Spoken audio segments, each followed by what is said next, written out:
Hey guys, welcome to channel study for India. Uttar Pradesh में प्राथमिक और जूनियर स्तर के स्कूलों का विलय किया जा रहा है। यह सरकार के द्वारा निर्णय लिया गया है और इस निर्णय का बड़े स्तर पर विरोध किया जा रहा है।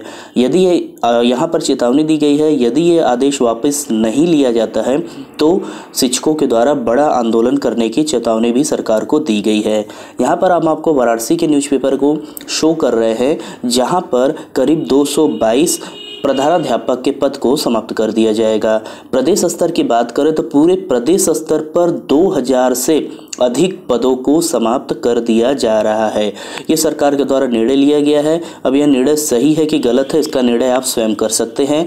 यहाँ पर हम आपको वाराणसी का सिर्फ आपको शो करा दे रहे हैं, जहाँ पर आप देख रहे होंगे वाराणसी में 225 प्राथमिक और उच्च प्राथमिक विद्यालयों का विलय किया जाएगा। यहाँ पर कुल 222 प्रधानाध्यापक के पद को क्या किया जा रहा है, समाप्त कर दिया जाएगा। सिर्फ बनारस का यहाँ पर हम बात किए हैं। प्रदेश स्तर की अगर हम बात करें तो करीब करीब 1900 पद जो है यहाँ पर समाप्त किए जा रहे हैं।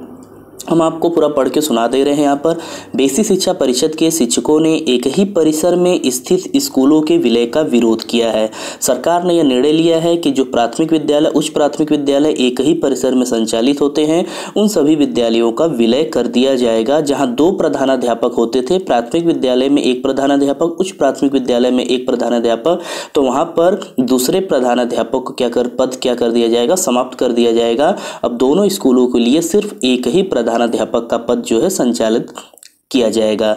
शिक्षकों का तर्क है कि प्राथमिक और पूर्व प्राथमिक विद्यालयों की दोनों इकाइयां अलग अलग है। पदों के मानक तथा उक्त विद्यालयों में कार्यरत शिक्षकों की अर्हता और वेतनमान भी अलग है। शिक्षा का अधिकार अधिनियम यानी RTE 2009 में भी कक्षा 1 से 5 तक प्राथमिक विद्यालय, कक्षा 6 से 8 तक उच्च प्राथमिक विद्यालय भी अलग अलग संवर्ग है।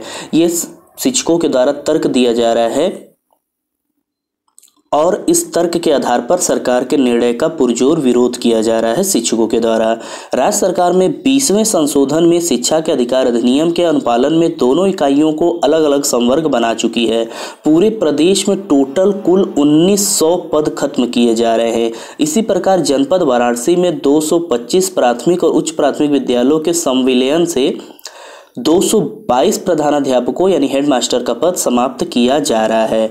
उन्होंने कहा कि प्राथमिक विद्यालय में शिक्षा व्यवस्था बाल केंद्रित होती है, उनका संचालन शिक्षकों की उपलब्धता के आधार पर होता है, जबकि उच्च प्राथमिक विद्यालयों में शिक्षा व्यवस्था विषय केंद्रित होती है, जहां पर विषय के आधार पर शिक्षकों की नियुक्ति भी सीधी भर्ती के तहत एवं पदोन्नति के माध्यम से की जा रही है। ऐसे स्थिति में संविलियन की प्रक्रिया बिल्कुल गलत है।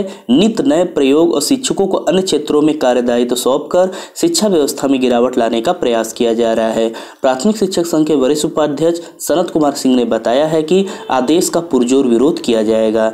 यानी ये शिक्षकों ने अपने तर्क दिए हैं कि जो प्राथमिक विद्यालय, जूनियर विद्यालय, ये दोनों अलग अलग इकाई है। यहाँ पे सरकार इन दोनों का विलय कर एक इकाई बना दी है। इन शिक्षकों का कहना है कि प्राइमरी विद्यालय में जो पढ़ाई होती है वो बाल केंद्रित के आधार पर होती है, जबकि जूनियर विद्यालयों में पढ़ाई होती है वो विषय केंद्रित आधार पर होती है। उन दोनों की नियुक्ति, वेतनमान, सभी तरीके जो होते हैं अलग अलग होते हैं। इसलिए प्राथमिक विद्यालय का जूनियर विद्यालय में विलय का पुरजोर विरोध किया जा रहा। ये कैसी निर्णय है, सरकार के द्वारा लिया गया निर्णय है, इसका निर्णय आप स्वयं कर सकते हैं कि ये आपके हित में है कि आपके हित में नहीं है। इससे क्या होगा क्या नहीं होगा कमेंट बॉक्स में आप कमेंट करके बता सकते हैं। मिलते हैं नेक्स्ट वीडियो में, तब तक के लिए बहुत बहुत धन्यवाद।